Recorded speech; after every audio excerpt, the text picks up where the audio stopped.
Morning. Morning. This is my new favourite place ever to moor. Basically everywhere I go, this is the new place. It's so nice here. Look how pretty the bridge is. It is. It's a very pretty bridge. It's a very old bridge. There is only one channel to go through, on our way through. We are, the sun's shining. We are in Great Barford.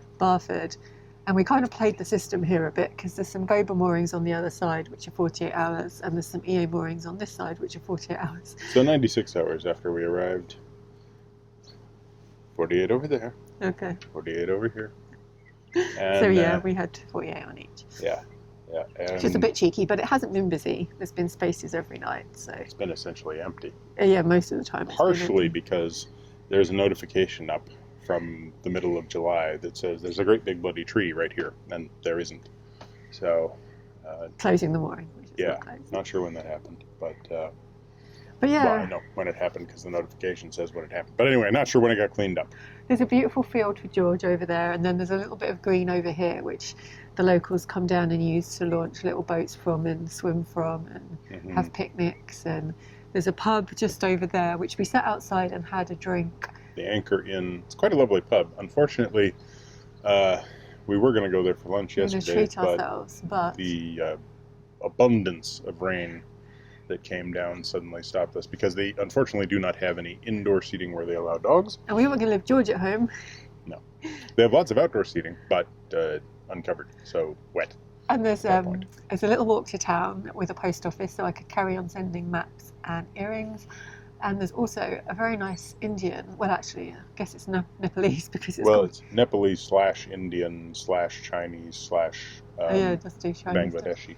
Yeah, it's called the Kathmandu Kitchen, and they have the best momo that we've had since we were in Kathmandu itself. So we had them twice, which is very unlike us. For anybody that doesn't know what momo are, they're basically little dumplings. And they can come in both steamed and fried varieties, and they did both, and they were very nice, and they were obviously like pinched together at the last second, sort of totally fresh. It's really fresh. We had the veg ones, but they do meat ones as well. Yes, if you're into that. So yeah, all in all, I'm up for stopping here on our way back as well. Well, yeah, it's a really nice place that's just sort of rural feeling, but with a fairly short walk over to a quite nice little village with a couple of shops. And the river is so lovely. It's really wide, and it's actually, considering it's now July, the end of July, and it's school holidays, it's so quiet. Maybe 3 or 4 boats passing a day, if that. Yeah, and 2 or 3 kids out, sometimes a few more when there was a little school trip of kids out swimming and just rollicking around. But it's a lovely spot. It's, quite a lot of mooring available for what is actually, sort of a midway spot between St. Neots and Bedford. Sorry. What there isn't is a water tap, because it says in the book there's one, but there isn't. Yes, we've got a map that says that there's a pump or water point somewhere, but it is not noticeably visible anywhere. I've not been able to find it, and that's despite going over and actually looking quite hard yesterday.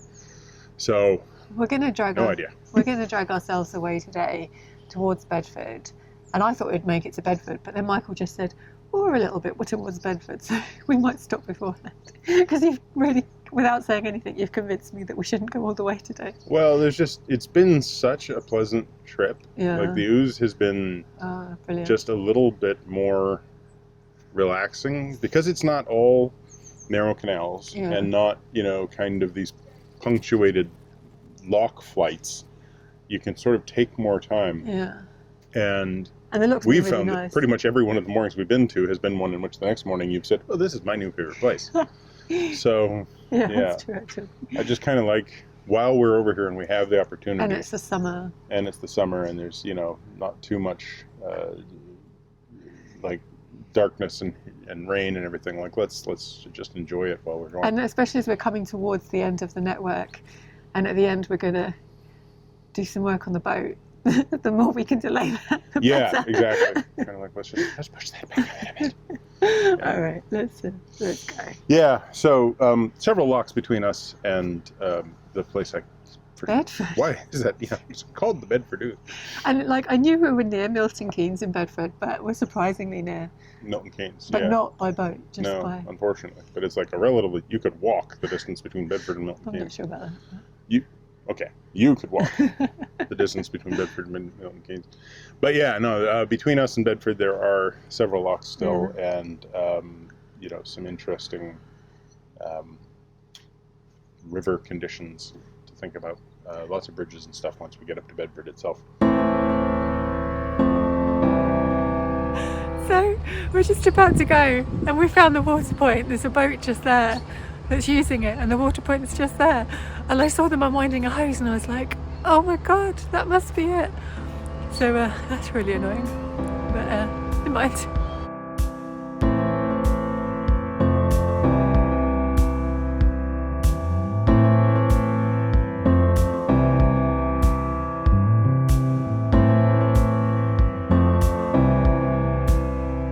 It really does become very obvious that there is a tap when we pass, mainly because there's a bright yellow hose attached to it. Barford Bridge was built in the 15th century and widened with red brick in 1874. It has 17 arches in total, and boats travelling in each direction are pointed through a different arch.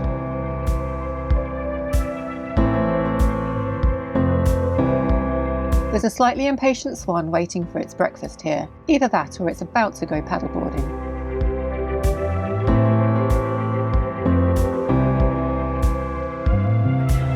And we're off, and I'm just relaxing at the front because it's a little bit more peaceful here. There's less engine noise, but I guess I should go and keep Michael company at the back. Jojo, when you're able to come back, can you bring my hat with you? I forgot it up there. Sure.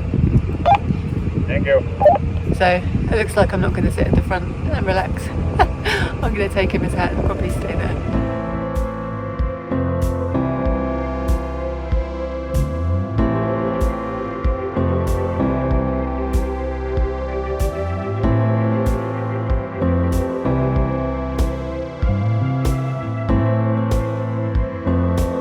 Ahead are some swimmers, and there's someone fishing desperately trying to get their attention to stop them getting caught in the line. We start waving frantically too, and thankfully they stop just in time.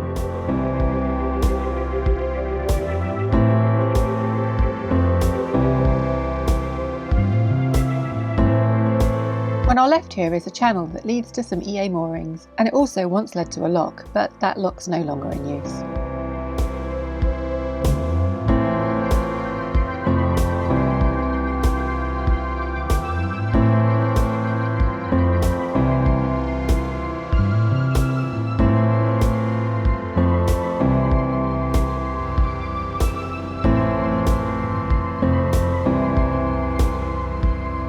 And here's the old mill lock chamber itself. The mill is long gone too.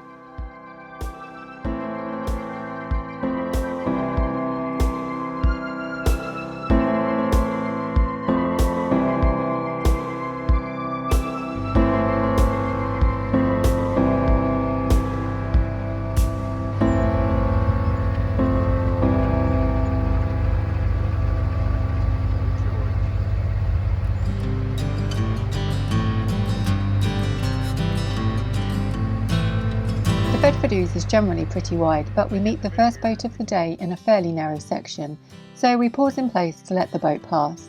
And it turns out it's a river patrol boat.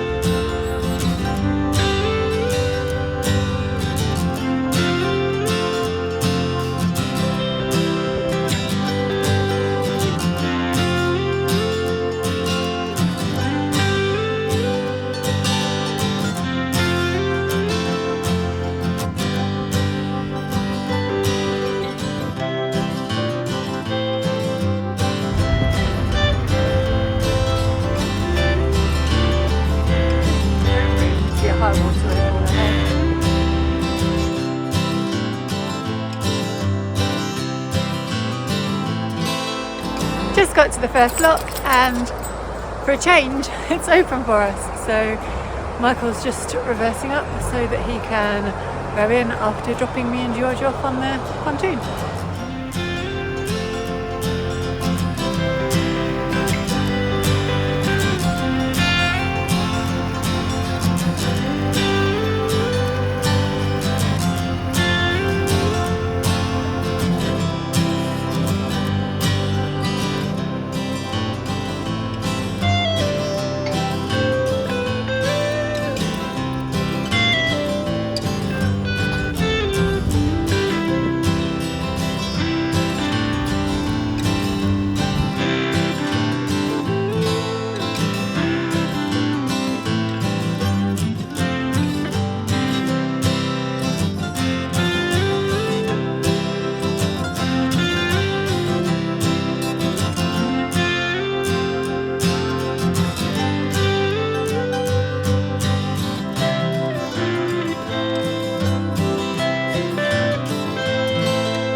Some of these EA locks are really huge, but they're so well maintained and feel very safe to travel through.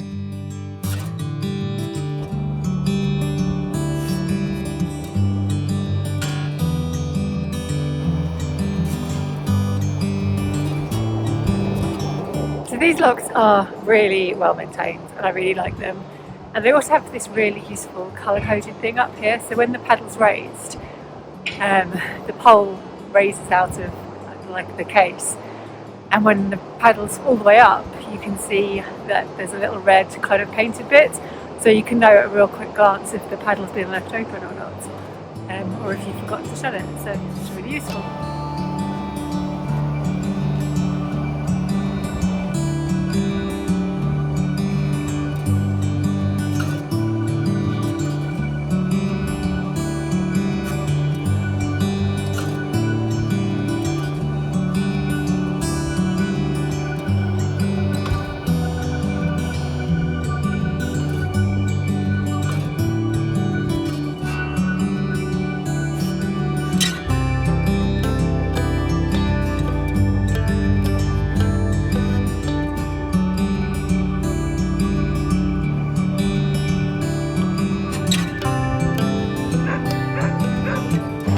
And then that's what the poles look like when the paddle's been closed.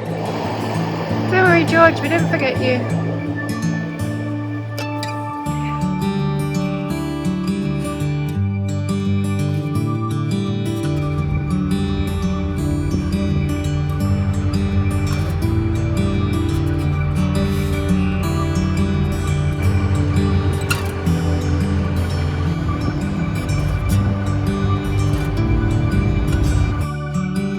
Well, we weren't expecting to find a Danish camp on the banks of the River Ouse. It dates back to the Viking Age.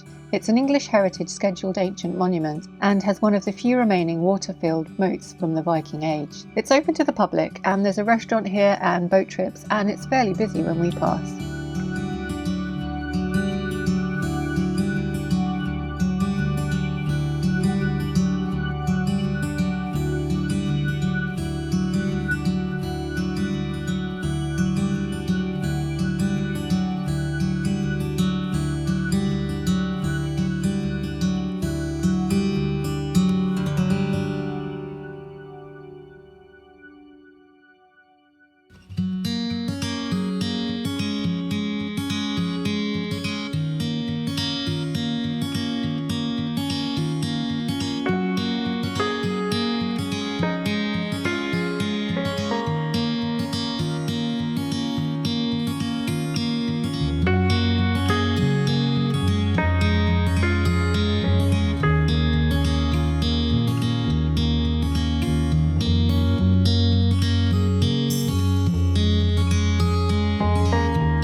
got to the next lock and this one is set against us, so George and I are going up to reset it, unless there's a boat coming, which would be better.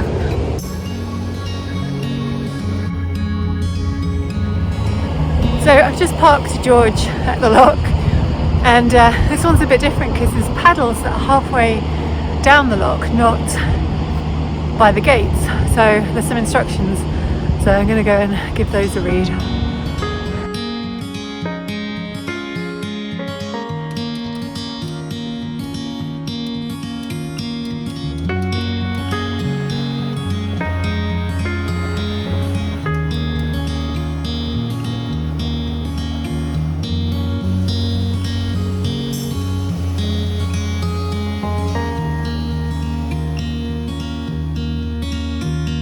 This lock is really, really deep, so it's taking quite a long time to empty it. While we're using the lock, many people arrive from Bedford on canoes. There may not be many powered craft at this end of the river, but it's great to see so many people in human-powered boats enjoying the water.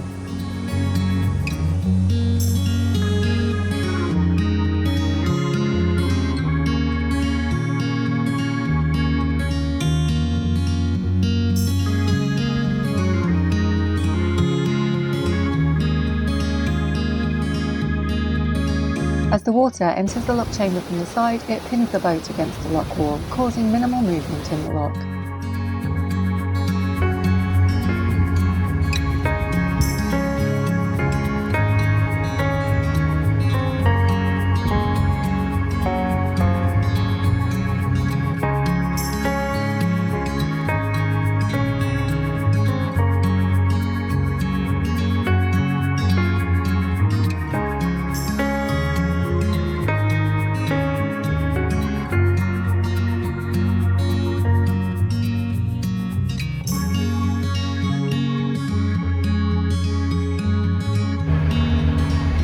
Sorry? Yeah, it is. In case you didn't hear it, that canoeist just commented that Perseverance is a great name for a boat. Lots of people make similar remarks to us, and we actually couldn't agree more.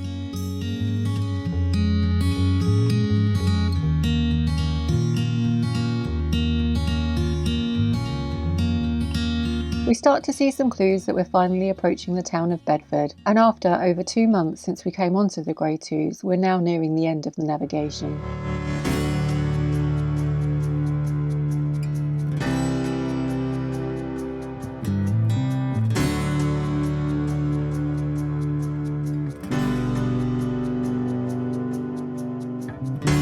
We haven't exactly decided where we'll be mooring today, but these Gober moorings on the outskirts of town were one option.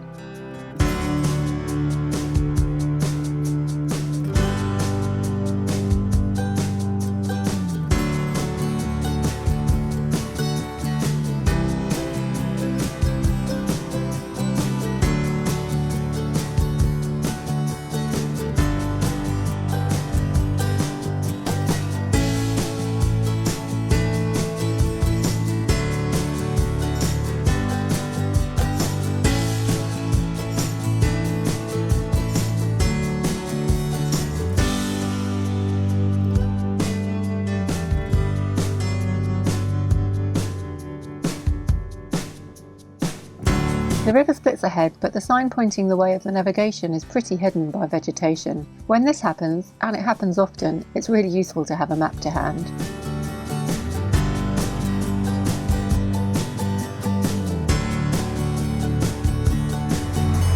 Michael has a theory. Because that wide beam came down, the lock should be open for us. It's an interesting theory. And it turns out he was right. Thank you, wide beam.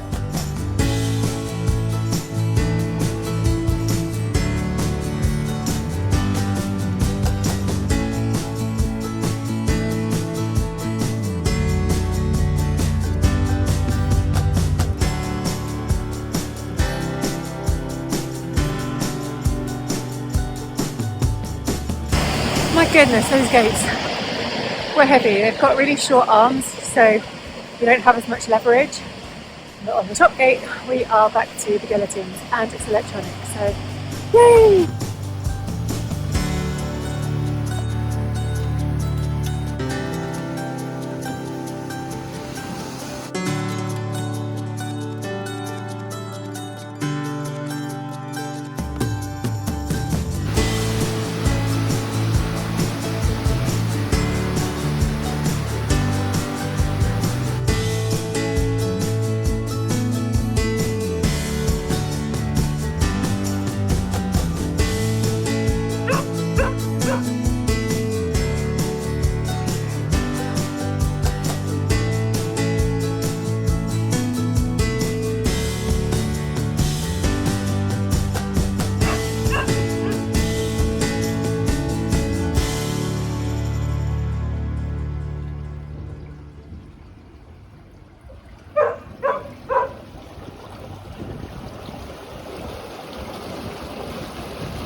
One of the downsides of these guillotine gates is the little rain shower of river water you get as you leave the lock.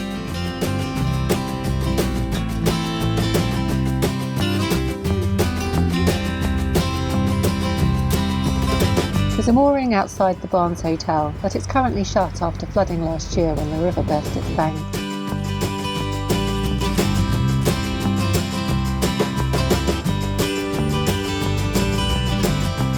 I do quite fancy taking a mooring that comes with a shed or a hut.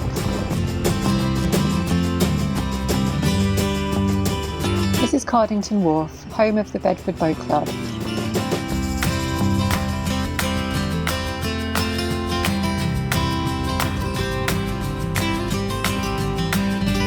Here we're passing the entrance to the Priory Marina.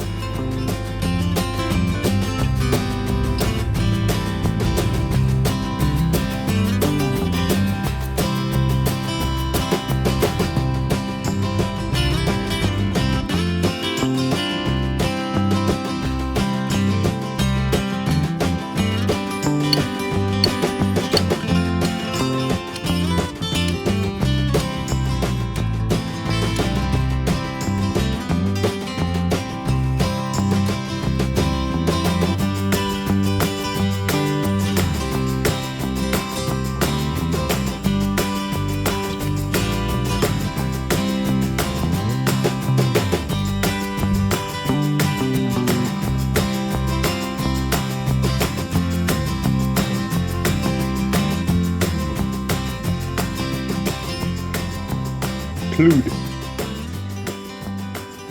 Egypt. That is weird. There's a pyramid over my shoulder. Yeah, you'd read about it, so you kind of heard about it. But we came around the corner and I was like, what Why is there a pyramid? yeah. It's a shopping center or something. I'm not actually sure what it is. But for reasons unknown, somebody decided to put a pyramid in Bedford. And it's really weird because even though we are in Bedford, like I can hear the traffic in the distance, but it's still very rural feeling around here. Yeah. So. Yeah, it's strange to be coming around. You know, okay, there's a marina, so there's a little bit more built up, and there's a few walls you see everywhere, and obviously there's some access where people are coming to walk and stuff. Great, and then you come around the corner, and there's a big metal pyramid. Yeah. So we decided to stop just before Bedford, like centre, rather than go all the way today, because there's a large Tesco Extra, I think, not near that pyramid, maybe. And we're low on food, basically. Yeah. Like we've gotten it down to one egg, a sliver of cheddar cheese. George is worried about the lack of cheese on the boat, basically. George is the primary driver of the lack of cheese on the boat. So at the last minute we decided to stop here. The Upper Ouse feels really different. I don't know what you felt, but it's much more closed in, green corridor, winding. Yeah, lots of big trees that are failing and falling into the canal. So lots of big logs in the canal. River. River. There's places where they've obviously fallen in and then eventually had to be chopped up with chainsaws and stuff. But there's still, like, below the second to last lock, there was like an enormous waterlogged log that they must have been able to get everything to either side of it, but not the actual main piece out. So, yeah, it's lots of trees, very dense, encroaching trees, so at some points it gets a little thin feeling, but it really is just overhanging branches. We've only met two boats today, the patrol boat and the wide beam, but when we met the patrol boat we actually had to stop to let them through, because it was... Even though the river is quite wide at that section, there's just lots of bows coming in from both sides. And then we saw it was the river patrol, so it was like, good job we did give way. Well, yeah. Because they've got upstream. We are the upstream boat, they're the downstream boat. Yeah, okay. They got like blue and yellow, like checker. Yeah, very severe looking. Police kind of. Not the people, not when they actually came out. No, they were very friendly. Yeah, they were very friendly. But at first glance, it's like, oh, it's the coppers. Deep locks today. Heavy gates, especially last one where the downstream gates, the balance beams were really short, so I could barely close it. Yeah. Lots of canoeists, actually. Yeah, I mean, you can imagine that it is a really lovely stretch for canoeing. Like this, canoeing or paddleboarding between the locks. Most of the locks have like portage points, so they've got low access areas, so you can get the canoes and kayaks, etc., off, and then transit to the next one.